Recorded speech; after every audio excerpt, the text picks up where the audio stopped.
Well, thank you very much, everyone, for joining us for our second in our series of the Net Zero Power Hour. So today, our topic is Stop Wasting Your Waste. The first session, for those who joined us, was Overcoming Your Energy Fears, very topical. And we've tried to keep that theme going with kind of a practical approach to looking at your environmental footprint, but importantly, how you can reduce your costs alongside that, because we understand that ultimately one of the key drivers at the moment for business, certainly for the country, is of course the financial implications that are associated with those those detrimental environmental impacts we are seeing. So we've got a great session ahead of us. Yes, as I said, session one, Overcoming Your Energy Fears, that is available online if anyone missed it.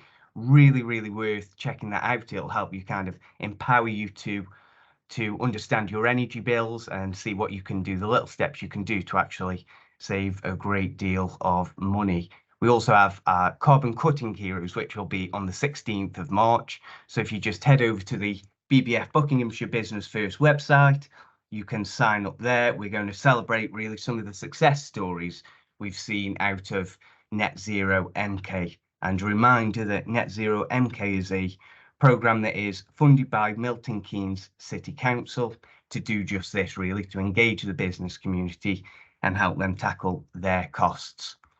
So today's topics, we're going to be talking about waste, the gold of the 21st century. Sounds exciting, doesn't it? We'll then talk the waste hierarchy. I'm really pleased to say we then have a special guest, Anna Rose Bowler, from A Good Thing. Anna will be talking to us about the great work that A Good Thing are doing. It's a real novel approach, a much needed approach to waste management, but I don't think we call it waste. I think Anna will explain more there. Then I'll just do a little bit on low carbon workspaces if we have time, but then we'll have a Q&A session at the end where you can ask myself or Anna any question you want. Really can be broad stroke across waste. I'm sure one of us will be able to answer it. For those who don't know, of course, I've been with Ngage now, BBF Ngage, for over 5 years, but historically I started in waste management. So my first 8 years of my career was very much in waste and recycling. So yeah, please throw your questions and we'll see if you can stump me. Okay, so I think it was a really good place to kick off is actually with the values of waste, because we often speak of waste as a problem, don't we? It's by the very nature of waste. It's something we have at the end of the journey, be it a business, be it the consumer. It's always the end point, and funnily, it's kind of the area in which, again, both commercially and domestically, we take the least responsibility for. This is not something that's just unique to individuals. This is kind of at a macro level. The whole way we deal with waste is very... So please can you send me a link to the recording after? It's very... if everyone could just mute, that'd be brilliant. No problems. If anyone's got any questions, though, feel free to raise your hand or pop them in the chat. That'd be brilliant. Thank you. So yes, it's really about how else can we consider waste. So I've left this bale paper on the screen for a while now, and I just wondered if people had an idea that this could be sold as an asset. So I've done some little research and seen what could you sell your paper for. Well, actually, at the moment, it's selling for £45 per tonne. So this doesn't mean a lot on its own, does it? That's just a gate fee. That's what effectively, if you bale paper, what you could get for it as a resource. Mixed glass, there again, £12 per tonne. So glass is something we're really heavy in weight. So usually if this is mixed in with your kind of residual waste, the stuff you have at the end, or if you don't recycle, it may just all be thrown in together. The charges for this are going to be huge. And again, it's based upon that real, meaty weight we have with glass. But if you have the means to separate this, £12 per tonne is the current gate fee. Food on its own, this is an interesting one. So domestically, you might have your food collected separately as a kind of single stream waste. And this will go to an anaerobic digester where they'll you know, they'll extract the energy. So as the materials decompose, they'll extract the energy. In turn, that can be added to the national grid, and in turn, what's left as a byproduct effectively is similar to a compost.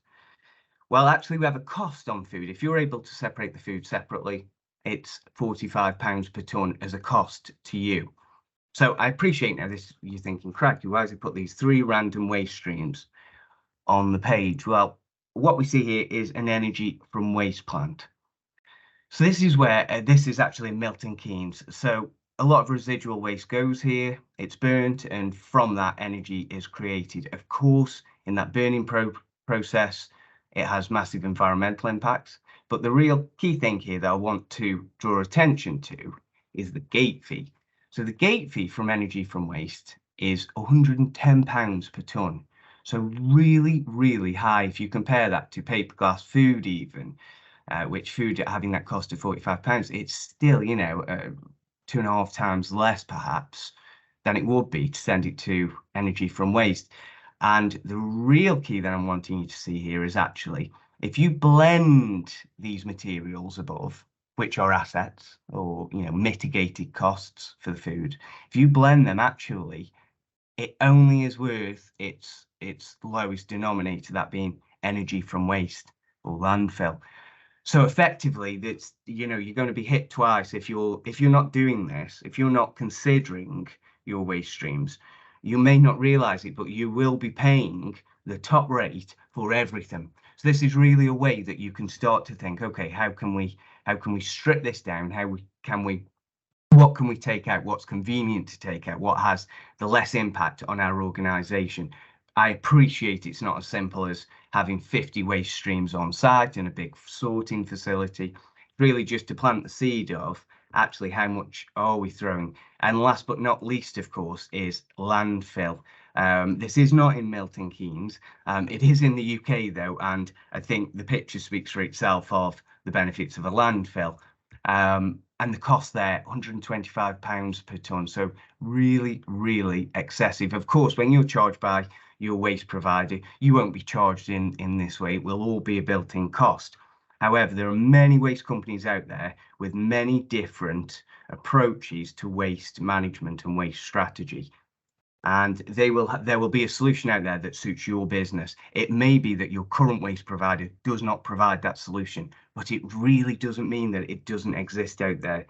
Waste providers, more often than not, effectively are, of course, wanting to sell the capacity they have at their various plants and sites. So that will fit their priorities, not perhaps yours.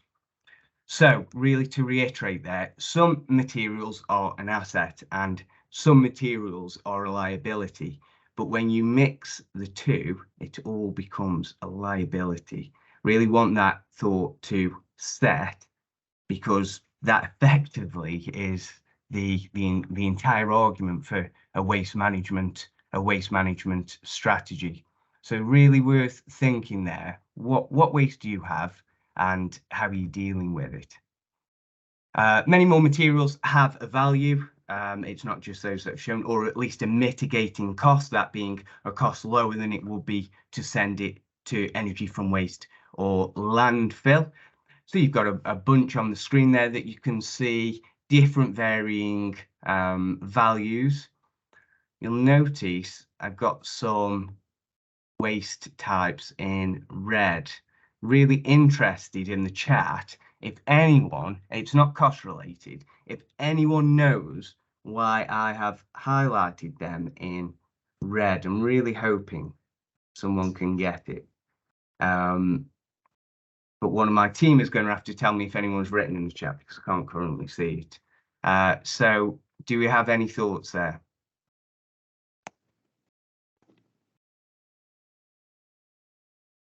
Silence as you all shout the answer.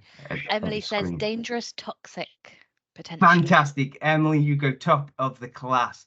All of those in red can be, and usually are, I give that asterisk for the ink cartridges, you can get eco-friendly ones, but they are all classed as hazardous waste. So the reason they're highlighted red is if you're not currently separating them, you know, that's a second reason, is that you may be breaking the law there. So really think, oh, could we put the batteries to one side perhaps and just collect them, and every now and then, you know, find a solution to get them recovered, to get them removed. Equally, you know, I've put electronics on there, and next to it is precious metals. Precious metals, just so people know, I'm not talking, you know, well, I am talking gold, but precious metals that exist within our day-to-day items. So as many of you will know, electronic items like laptops can have, you know, components in them that are very valuable. So you can actually have gold within a laptop. So really think, you know, actually what is in your waste. Wood, there again, different qualities of wood, different grades, you know, will impact how much you get or pay to get rid of that wood. But I can guarantee it will be far less than if you send it to energy from waste or landfill. Brilliant. So going to move on now to the waste hierarchy. Just going to spend perhaps 5 to 10 minutes on this, and it's the waste hierarchy has been in place since 2008. It's been part of the 2008 waste framework that the UK government implemented. This can be applied both as an individual but also as an organisation. Doesn't matter how big your organisation. You could work from home, or you know, you could be a multinational. The point is, if you follow this concept, the idea is, of course, you mitigate as much as possible all waste within your organisation. So let's start with prevent. Just got some facts and stats really to try and emphasize the point. So this one in particular really stings. The average business generates waste equivalent to 4% of turnover. So it really can't be understated how impacting this is. And of course, as time goes on, legislation will make it harder. You know, we know there's landfill taxes. We know there are other environmental taxes that will come about to further pressure companies to take these steps. So the sooner you can board that train, the better, of course. 65% of UK customers expect sustainable packaging. You know, often we fill with packaging where it's not needed, and actually there's no longer an expectation for that. As long as there's adequate packaging, you know, it's worth considering reviewing, reanalyzing what do we need here for kind of effective delivery without having to, reduce our quality. 42% of global wood harvested is for paper production. Of course, paper in many instances isn't needed now. It's, you know, it's redundant in many situations. Of course, there's still circumstances where we absolutely need it. This is talking about waste paper where we print things. I know it's over said and very cliche now, you know, don't print your emails, but it really is, it is, you know, true. It's certainly for us. We do all of our verification signatures online now. It's all virtual, and actually it's more secure than that wet ink paper copy that we used to get through the post. So really worth considering. Yeah, reducing packaging saves money and customer frustration. Customers don't want it. Use less disposable products. We have an awful lot of single-use items, plastics as an example. So wherever possible, how can you get rid of these? It's simple stuff, I know. Simple stuff, but it is, for the fact it's simple, it's worth giving that extra little thought too, because actually the savings are quite material. And of course, encouraging staff is always going to help you with all of these outlets. Staff usually at the coal face, they know what's going on. So reducing, streamlining packaging, again, we've just touched on packaging. Individuals certainly favour card now. It does not, there again, mean, as I said, you have to reduce quality. A lot of premium companies now really take notice of the way they're packing goods that you receive. See how little plastic there is now. One of the biggest online retailers, who I'm sure is a competitor to us all, is now, if you look at their packaging that we get in the post, for me, it's very much cardboard all the way. So yeah, really think what you can do there. Cardboard's absolutely great for protection. and it actually can be cheaper. Once you get it set up, it can be cheaper. Discounting items when they're near their best before, of course, that will reduce that end of life throwing away of a product. Offer rather than provide. So we've put napkins, utensils. Often we at default provide these to customers thinking we're actually doing the right thing. It might be that it's having the opposite impact, and it might annoy them when we actually give them 6 sets of utensils when they order and 5 napkins and all the salt in the world that they're just going to throw straight into the bin. So it's worth offering before just providing as a default. Incentivize staff there again. Ask supply chain to assist in this collective goal. Supply chains are now understanding, so suppliers upstream are understanding the need here. It's something that's grown. They were dragging the feet perhaps a few years ago, but now actually you can have some very welcoming conversations with them, because they appreciate if they don't provide you with the solutions you need, you're going to look elsewhere to find those solutions. And less waste means less waste collections, and less waste collections means less waste miles travelled. So of course we always consider the impact waste is having at the end point, that being where it's breaking down and creating those nasty, harmful chemicals and leachate. However, of course, we have to consider that there's also a great deal of miles travelled. I mean, waste trucks move up and down the country, hundreds of miles. Some waste streams move across the world. So, you know, that footprint on actually the miles travelled is rather significant. Reuse, so picture there of growler swap, that's part of the Bookstore Beer Company, which is in Milton Keynes. Really worth checking out. Really novel their approach at kind of swapping the bottles. They take the bottles back and you have a deposit. Novel, but again, really reduce that waste stream. So as we see, find a closed loop solution, can save money and provide you hopefully with kind of a unique selling point for your business. Allowing for a premium product without having to compromise on quality. I think a big part of this is the worry and the concern that if we take this approach, will actually we sell an inferior product? Well, on the contrary, because it's in this instance, you know, a reuse system, a closed loop system, it means that you can create a much nicer product or outer product because you can keep reusing it. So of course the value is retained there. Encourages repeat custom. It's a clear one. And it just involves a little creative thinking. Of course, when we're for everyone, it's just another idea, isn't it? And another opportunity to see where staff think something like this could be implemented. Right, recycle. We're nearly there, everyone. Don't worry. So setting up recycling facilities, this is something you can do really easily. It's kind of a visual nod to your organization's ethos and, you know, what you're about. And again, customers expect to see it. So if you've got a site and you don't have recycling facilities, people will go away wondering, how are they dealing with that waste? You know, children, young people, this is something that we're noticing, certainly in terms of the skills market and those coming up now into their working careers. We see so many that see the environmental background of a company to be essential as to where they want to work. So you have to think, well, who are we actually who are we enticing with these roles? So really easy one this is, and again, you've seen that it does not have to result in abhorrent costs to sort these waste streams to a certain level, of course, that's practical for your business. The only problem here is you're never guaranteed final destination of waste. So after the fact, yes, you can always get confirmation of where your waste has gone.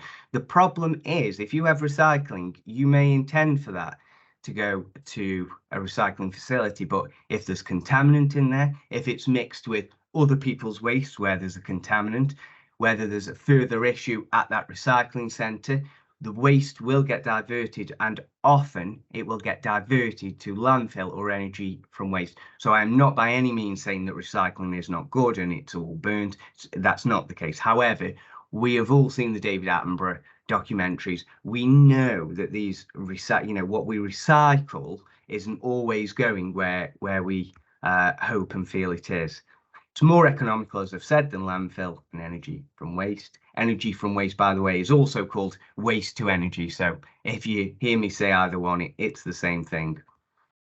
As we've talked about, waste streams can be cost neutral, and there are many different competitive waste disposal models. As I said, search around, shop around. You know, it's a competitive service that has been offered. So, you know, rightfully, you should be able to negotiate a deal there on that basis. And we have recover. Recover is energy from waste, sending it effectively to create energy. 3% of energy, in fact, is created from the burning of this waste. It's fed back into the national grid. Of course, that's much better than landfill, but burning it is not ideal. Why is it not ideal? Because you're actually still left with, so about 3% of inert waste, but importantly, 0.5% of what goes in.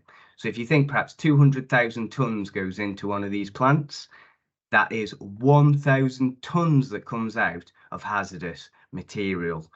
So that still has to be dealt with, and it's very hazardous. You get to avoid the landfill tax, but still very high gate fee, and it can still end up in landfill through diversion. Again, plants go offline, and the plan B will be landfill. Capacity does not always allow for this method of disposal. The final issue is, of course, that people own these, they sell the capacity, so it's not always a case that there's free room to throw extra waste in. Last but not least, dispose. This is looking at the basically sending waste to landfill. Extremely high landfill tax at £98.60 per tonne.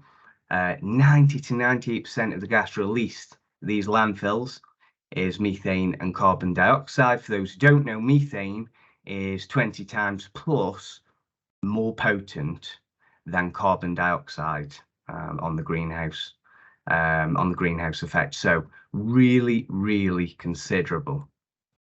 Every business produces hazardous waste, and a lot of it ends up in landfill, unfortunately. The damage is long lasting. After a landfill is closed, it has to be monitored probably for about 50 to 60 years. So think you might be putting your waste into the ground this year, and actually in 2080, that waste will still be decomposing, will still be releasing chemicals into the atmosphere that will have obviously a detrimental impact. So very, very, very long lasting. Get problems out your supply chain. So things that can't be recycled, don't have them. If you think it's going to be a problem, you don't want to be handed that problem. So really think, if there's something you're struggling to get rid of, do you have to have that within your chain at all? It's your responsibility to help your customers uphold the waste hierarchy, isn't it? That's kind of a question to leave you with. And just before I hand over to Anna, I'm just going to exemplify what I mean here. So it's certainly not me trying to attack any organisation, but it's just an example of an aftershave bottle I received, the 1 million, and another one I've got, which was the M&S black pepper that my gran kindly got for me. After using the million, I thought, you know, aesthetically, of course, we can see the bottle, of course, very much designed for the consumer in mind. It's meant to appeal, it's attractive, you know, if you like gold bullion, I guess it appealed to me, someone must have thought. Anyway, when this was empty, I actually broke it down. Now take a look at that, crikey. All of that is kind of heavy plastic, you know. We've got the glass bottle as well with the spray still in. There's also the box it came in. This is really heavy for something that at the end of the day, of course, it's the scent, right? That's ultimately the product we're paying for. And of course, the black pepper, well, you can see for yourself, it's significantly less in the way of packaging and materials. As a consumer, I can tell you which of these I would rather. Of course, you'd think I'm an environmentalist, I will take that approach, but really, I think a lot of consumers, when, you know, facing the top one, would think, what am I going to do with this? How do I get rid of this? There are other options, of course, because the bottle on the bottom still has to be thrown. You can have reuse pots, you can have solid perfumes. I know there's a lot of options. It's worth sometimes just stepping back, looking at the waste that's created and thinking, is this the approach we want? So that is the first part of today's session. I'm really glad, and maybe some of you will be glad, that I'm ending now, and I'm handing over to Anna Rose Bowler. So for those who don't know, Anna is from A Good Thing. She's the marketing and communications lead. I believe she's been with A Good Thing for over a year now, but Anna very much comes from the third sector, so has a lot of experience there. I also believe she's a member of the Chartered Institute of Marketing, which again, I think A Good Thing recognise just how important the brand image is when it comes to dealing with waste, or as I said before, is it waste? Well, Anna will be about to tell us. Are you there, Anna? Yes, yeah. I'll Superb. just pull up my screen and share my screen. Hi, everyone. It's Perfect. Really great to be here. Thank you for that introduction, Daniel. And I've never actually taken apart those perfume bottles, but I think I'm going to be having a little investigate. That was quite eye-opening to see. I can tell you, Anna, I didn't get anything for my next birthday, so I don't know. Perhaps they didn't appreciate my criticism. There you go. But, So I work with A Good Thing. We're a charitable organisation, and as Daniel said, I've worked with the third sector for quite a while. And what's great about A Good Thing is that we're kind of matchmaking the two. So A Good Thing is all about sending less to landfill, sending less to incineration, and trying to avoid those costs, and more to a good cause. So the main ethos around what we're trying to do is that we all know that Scope 3 is a huge problem, and it makes up the majority of our total corporate emissions. And very often when we're trying to deal with our carbon footprints, we're focusing on very much Scope 1, Scope 2. I'm going through that process at the moment. And then Scope 3, sometimes it's really quite difficult for us to manage. So A Good Thing isn't going to solve all those problems, but it does provide an opportunity to improve how we're managing those emissions, and also providing a kind of social way to do it. So just to give some kind of headline figures, I think we all know this, which is why we're here and what this whole Power Hour is about, that businesses generate far too much waste. So if we're just thinking about the inside of a business, the office desks, office chairs, 1.2 million office desks and 1.6 office chairs ended up in landfill each year. And that was back in 2011. And I think there's probably even been an increase since then as we're changing the way we work, more hybrid, more work from home. And then just to give some context from the other side, where are our charities at the moment? So local charities need more support than ever. So at the end of 2020, the third sector projected that charities' income will fall by 2.2 billion by the end of 23-24.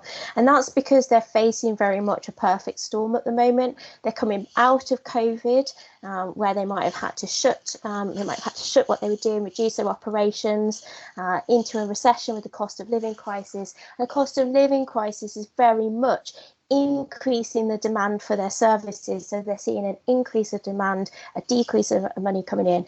So it's a really challenging time for the sector. And I saw recently, just in Scotland alone, I think there were about 20 charities that shut during the first month of 2023. So we've got two problems. We've got charities who are doing amazing things in local communities, and then we've got businesses who are generating lots of waste.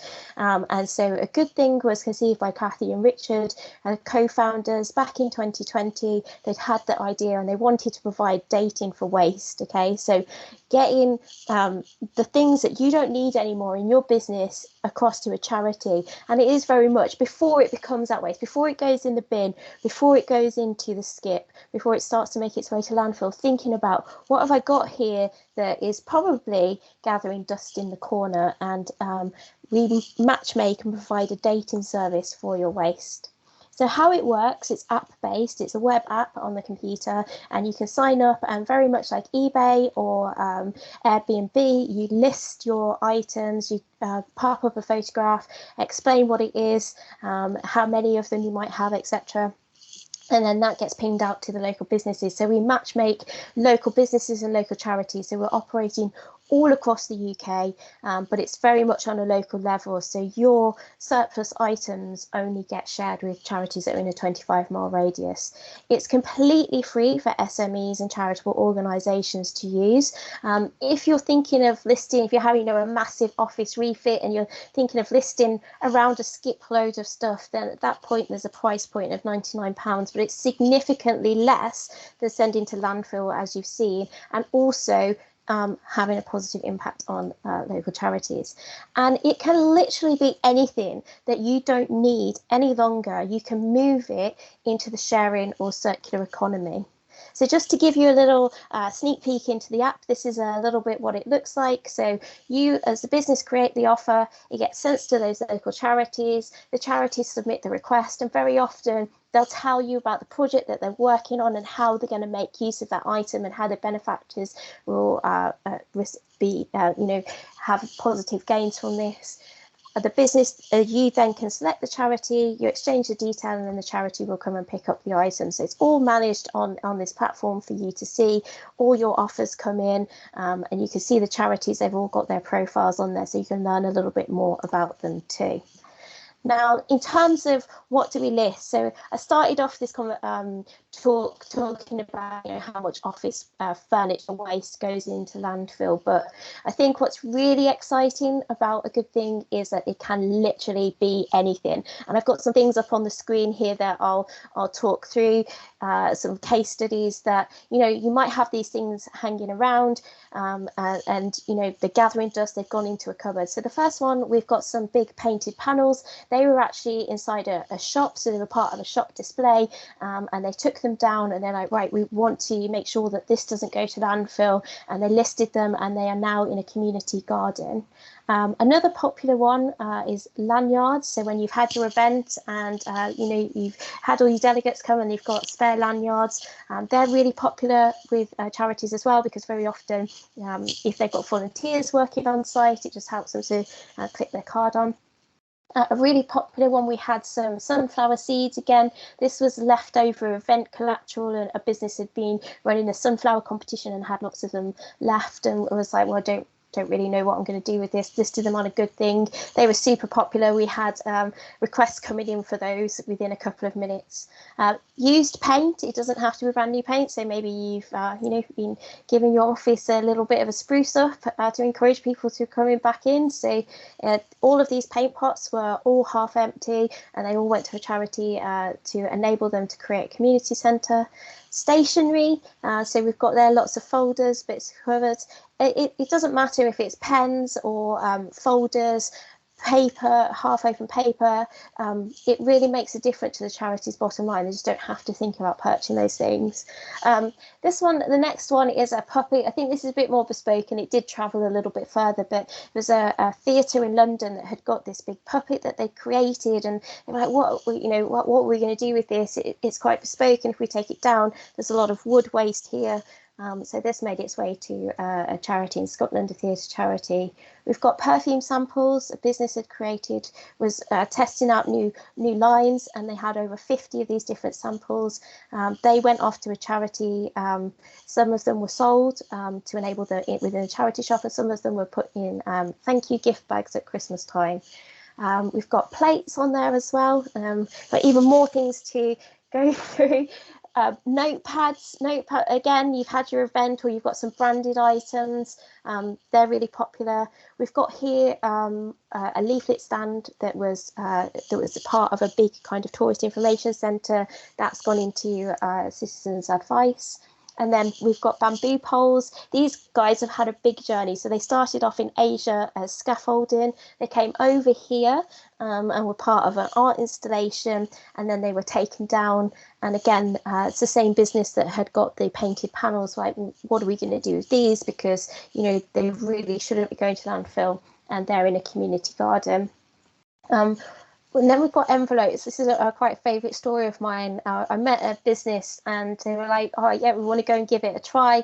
Let's go and have a little rummage in the cupboard to see what we're storing that will probably eventually go into landfill when it's no good anymore. And he started counting his envelopes, and he had 5 boxes of these small envelopes, and realised that he only posted things out 5 to 10 times a year. So he reckoned he had enough envelopes for 150 years. It was like, no, again, this is really silly. So these went off to a charity, an education charity, so they're being used in the classroom for resources. And then bags. We get bags of all sizes. We get plastic bags. Very often they've gone off to hygiene banks when they're putting together their packs. We've had paper bags. They've gone off to charities that work with called the Scrap Store Project, and they break down items and then make things for children. And then we had these small drawstring bags here as well. They were also really popular. So literally anything at all, and it moves the waste, those things that you don't need anymore. It moves it from, we're going to prevent it. It's not going to become waste, and we're going to share it with somebody else. And sometimes some of our items become really circular. So this is a case study of Bottletop. Bottletop are a business that are really based around the sustainability goals, and they use can rings and pieces of aluminium cans and recycle and reuse them into bags. And this is their store in London, and this amazing silver ceiling was made out of aluminium cans. And again, because of their ethos and their focus, they're like, so this has been a drinks can, it's been up on our ceiling, and we still don't want it to go to landfill, so what can we do with it? So they listed it on a good thing. And again, this is an item that one of the Scrap Store projects took. They took all of them and then distributed them around their groups. So it's really, when I talk about what can you list on a good thing, it can be anything, and it makes a real change. So here's an example from the Oasis project in Buckinghamshire.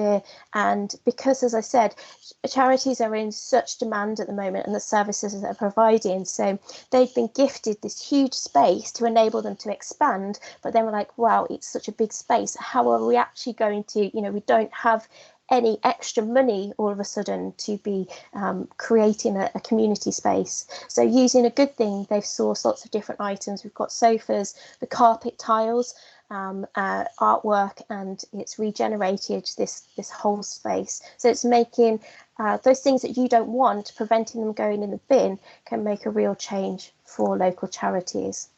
So just a little bit of an overview of where we are. We've got 832 charities, that grows every day, 177 businesses, and we've made 185 matches all across the UK.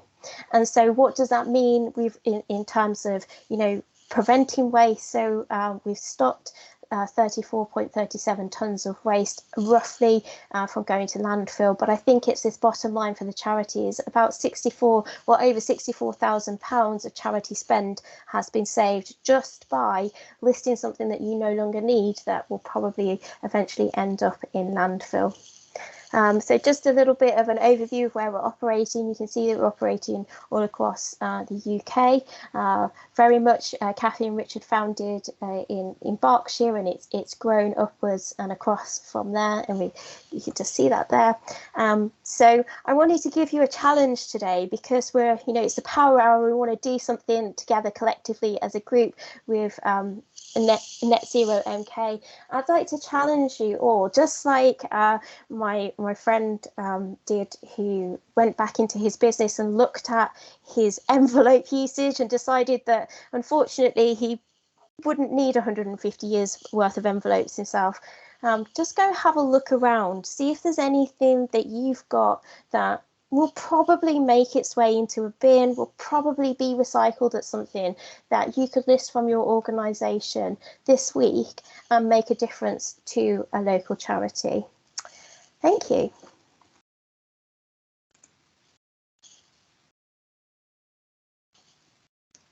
Well, absolutely superb, Anna, that is. Thank you very much. No problem. We've got 3 very good questions, and I'm going to save them till the end, if that's okay. I'm just going to rock through a couple more slides, and then we'll really open up that Q&A and hopefully everyone can get involved.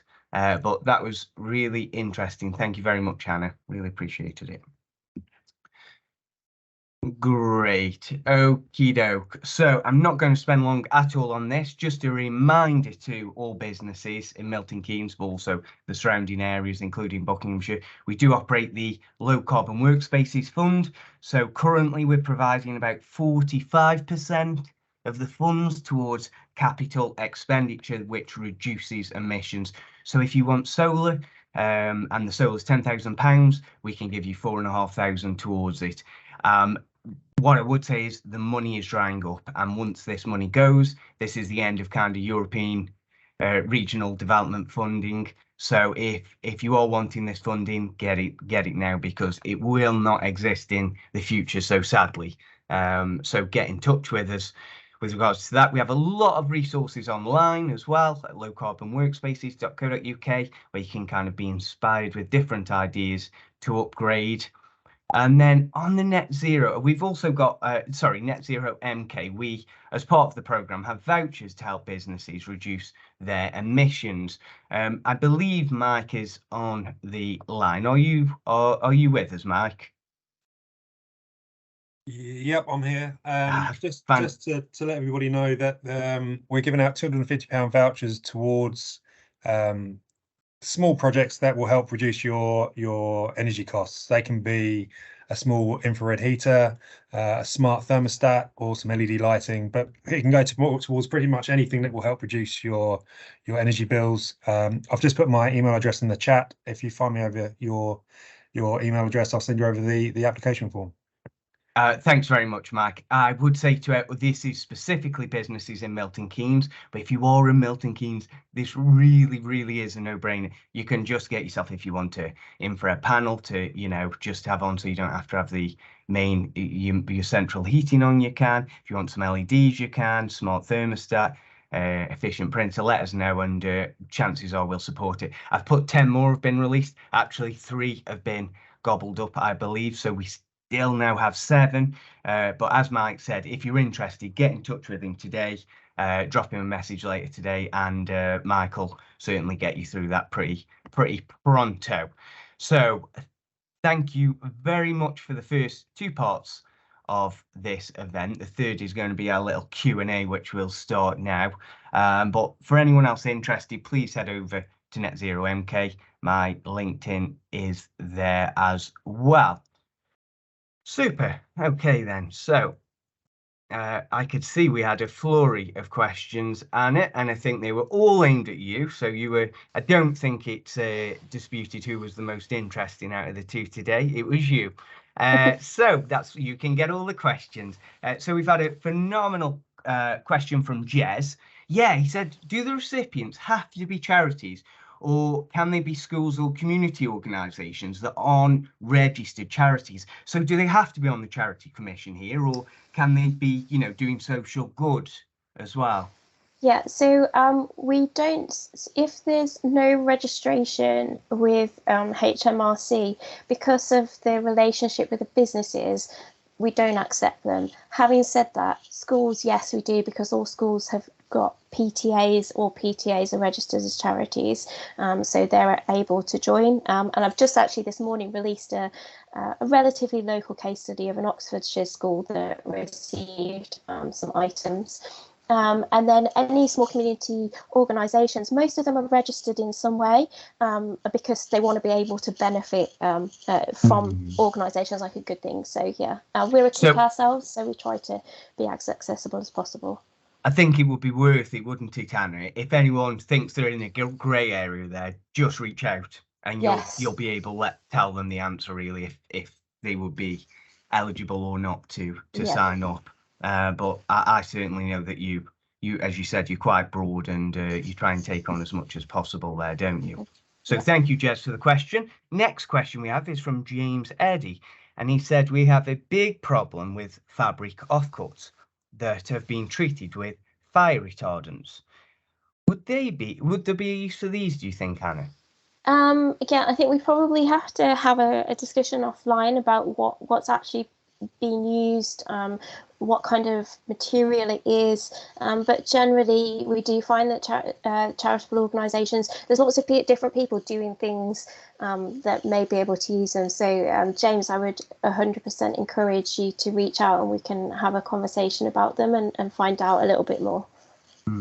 I certainly know anecdotally that there's a local charity to me that uses a lot of textiles for animal bedding, you know, because it does the job, doesn't it? Keep the animals warm. So brilliant. Thank you for that. Caroline Saunders asks us, what about electrical goods, Anna? Yeah, again, electrical goods can pass hands. Laptops and computers, we generally are working with another organisation that are just helping us to clear those. If you're a smaller business and don't have the ability to do that, they're also a kick down in Wiltshire. And then other electrical items, we just insist that the charities then go through their pack testing when they receive the items to make sure that they are suitable for use. And is that done? Sorry to interrupt, Anna. Is that done, you said, by the charity, the pack testing? Yes. That wouldn't be an obligation on the business? No. Or organisation? Yeah. Superb. And with regards to the electrical items, I think you said there to help smaller businesses with laptop, they are cleared. Do you mean as in their memory, the kind of sensitive data that could be on them is wiped? Yes. Yeah. Great. Yeah. Okay. So I guess businesses can be assured that that is part of that process. Yeah. In turn. Super. So thank you, Caroline, for that question. And we also have another one from Caroline. She said, is there experience with industrial symbiosis, brilliant word, in the MK area? It's about trying to create a local circular economy. There is a leading Birmingham-based company which called International Synergies. So I haven't got time to open the link, but I'll certainly check that out after the fact. So thank you, Caroline, for sharing that. I'd be interested, Caroline, when you speak of industrial symbiosis, do you mean with kind of the industrial sector, manufacturing sector, that kind of thing? You know, it can be, I've worked with them before and they work across the world, and it's really quite a sophisticated form of a circular economy, so that one company's waste is another's raw material. For example, in China, where they have whole industrial complexes that are designed at the same time, you can create a closed loop industrial complex where one's inputs is another output. It could be on a quite macro scale to do with chemicals or hydrogen or so on. So you can take it at that level, or you can bring it down to quite a local level, similar to what a good thing is done, but a more on a larger scale, and looking at a more, sometimes a bartering process. But basically international synergies, because obviously with Brexit, we're not under the European Waste Directive now, but under the latest European Waste Directive, this is becoming almost compulsory for companies to look for opportunities to share waste first. And industrial symbiosis is a part of the European Waste Directive. So international synergies have a piece of software called Synergy, very low cost, that helps broker a local waste sharing scheme. So I think I'd be very keen. We're medium-sized company, but I'd be very keen in trying to broker such a thing in the Milton Keynes area. No, I think there'd be a lot of benefit. Certainly, Caroline, it's a real interesting perspective, certainly with that kind of trickle-down effect of perhaps a more higher level. I think the beauty here is there's no entry barriers, is there? There's no entry barriers with a good thing. So it really is accessible to all. I think we, within Milton Keynes, within Books, we know that many of the businesses who approach these programs are on the smaller end, 50 or less employees. Yeah. So I mean, for if you know someone on the sort of medium to larger that might be interested in discussing it, do put me in contact with them. no, brilliant, But I Caroline, appreciate this is a smaller scale thing. No, but it's always good to know what's going on out there. And, you know, for the longest time, this is a challenge to overcome. Actually, we all know that resource is there, and we all know that businesses and individuals are paying to get rid of it. And it's anything we can do within that space, I think, should be applauded and promoted. So no problems there. Yeah, but I mean, as a business, we've adopted a net zero to landfill target, 15% waste reduction, 17% recycling target. So we're committing to these things, but we've got to find ways to do them.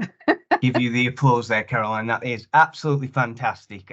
So you're definitely in the right place. So thank you for those experiences.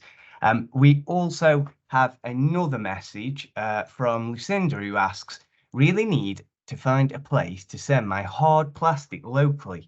Can you help? This really interesting, Lucinda. What kind of waste is it, roughly? Or what is it being produced on the back of?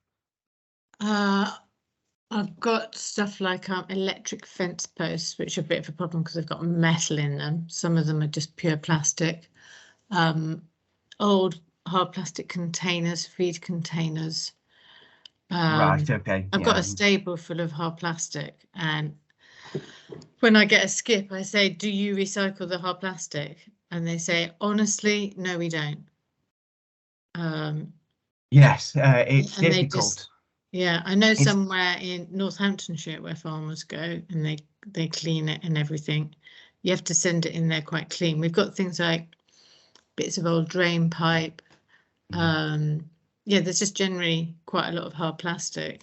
Certainly, Lucinda, I would say if you'd be willing to send me just one picture of it, that'd really, really help me to just kind of gauge what kind of outlets there could be there. I'm imagining it wouldn't fit as much within what Anna is offering, would it? It would be more of perhaps a rudimentary, but somewhere it could be processed and recycled, hopefully. So I mean, we want to buy some plastic fence posts rather than wooden ones, for obvious reasons. The wooden ones aren't even lasting 5 years now. I understand. So I know I can get hold of those. There used to be a company in Wales that just literally collected just farm plastic waste and turned them into these plastic park benches.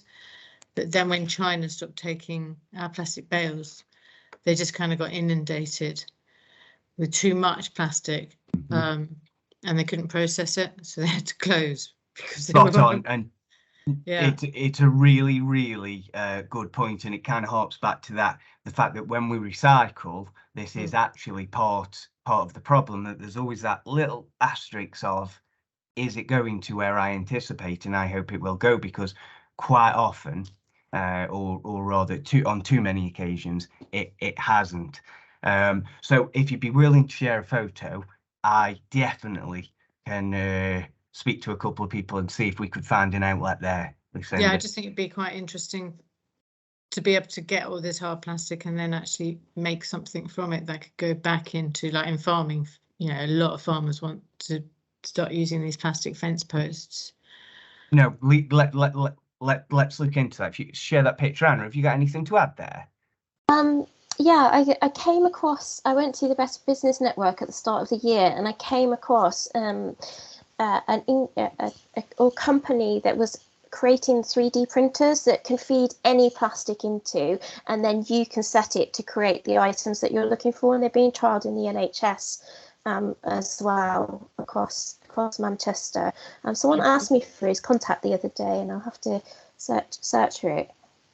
So Lucinda, I could perhaps bring Anna into that when I respond to you, and if there's any opportunity there, it would be great. I think you'd said you're wanting, aren't you, for your, it's kind of a farm premises, but you're wanting a tourism angle, and you're wanting to promote the environmental elements. Is that correct? Yeah, we're trying to. There's a lot, obviously, in the farming industry at the moment about sustainable farming and farming regeneration, which you've probably seen from Jeremy Clarkson. And it's really just starting from the ground up, because I'm also going to do tourism, and I've registered as a film location as well. So a lot of these businesses, they want to, and I have like business meetings there, they want to know they're going to a green site. Be an important part of your story, wouldn't it? Great, presented. No, it sounds brilliant. Thank you again for sharing there. I'm aware of time, so let's just run down. There's been some really good questions there, really good. Sarah has added, I work for a business park in Milton Keynes, and one of our occupiers are Renewy, a leading waste to product company, but they might only deal with large scale businesses. Well, thank you for that link. I will definitely check it out, and I'd certainly implore those in the room to also check it out as well. James, how do we get items to a good thing and costs involved? Really good, James. Do you want to pick that up, Anna? Yeah, I've left a little message as well, but we don't handle anything, so that allows us to operate everywhere and be on this hyper local level. So it's about, and we can work on really quick timings. We'll have businesses list something on a Monday that's got to be gone by the Friday. The charities know this, and they'll be mobilised. If you put it in your little post, you know that this is available. It's got to be gone by this date. Then you can do that. So it's free to use for SMEs. If you're making your one-off donation, or if you're going to come in a couple of times a year and make a one-off listing, it's free. We don't want it to be a barrier, because we don't want, the other options. We're trying to prevent waste. And then if you're looking at like a skip load, then it's £99, which is significantly less than if you're going to be, hiring a skip to put a whole load of waste in. Right, and you won't often know where that skip will end up, will you, Annie? Brilliant. And so that is the end of the questions, and that brings us nicely to the end of the session. Look, we were only 2 minutes over, so not bad at all. Almost like we'd planned it, but I can tell you we didn't. It's just bad chance. As a parting thought, I just wanted to hark back to Anna's challenge that she set us all, to list one item from your organisation on a good thing. So I'll go one further and say, if anyone does do that, drop me a one-liner on email. I'd really be encouraged to see if anyone takes Anna up on that option, not just this week, but anytime in the future. Let us know what you're doing, and we certainly will want to follow that. I think I'm just wondering now how I can get some free seeds, Anna, if I'm honest, but I'm going away and wonder that. I might end up with 50 lanyards as a consolation prize. We'll see.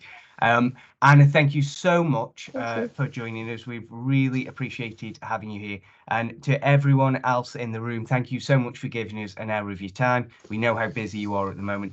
More than anything, we want these sessions to be practical and useful for you. We really hope it has been. If not, let us know. If it has, let us know. We'll send a little survey out.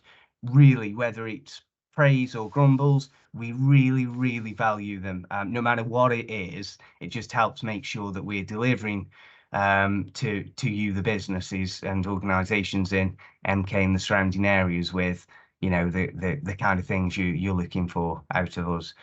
So thank you once more, and have a great day, everyone.